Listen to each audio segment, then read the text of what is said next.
এক গ্রামে ছিল এক চোর। তবে সে যেমন তেমন চোর নয়, নিজেকে সে খুব বুদ্ধিমান এবং ডিজিটাল যুগের চোর মনে করত। একদিন গভীর রাতে সে এক দম্পতির ঘরে চুরি করতে ঢুকল। সারা ঘর খুঁজে সে আলমারি থেকে মাত্র ২০০ টাকা আর একটা সস্তা ঘড়ি পেল। এতে তার মেজাজটাই খারাপ হয়ে গেল।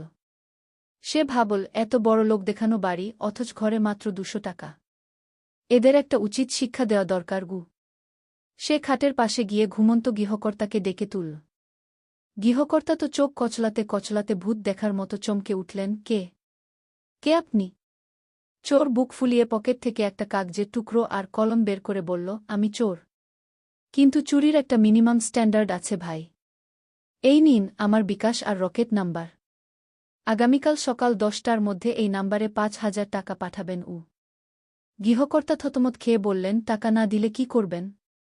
চোর গম্ভীর হয়ে বলল, যদি টাকা না দেন তবে আপনাদের এই চরম কঞ্জুসি আর দারিদ্র্যের কথা আমি ফেসবুকে স্ট্যাটাস দিয়ে সবাইকে জানিয়ে দেব। সাথে আপনার বাড়ির লোকেশনও ট্যাগ করে দেব, যাতে আর কোনো চোর ভুল করেও এই বাড়িতে না আসে। মানসম্মান বাঁচাতে চাইলে টাকাটা পাঠিয়ে দিয়েন গু। এই হুমকি দিয়ে চোর বীরদর্পে জানলা দিয়ে লাফিয়ে পালাল।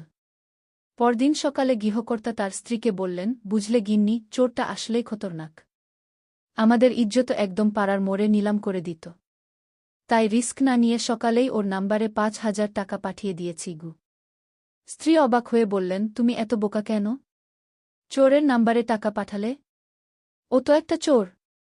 স্বামী হেসে বললেন, আরে আমি কি আর এমনি এমনি পাঠিয়েছি?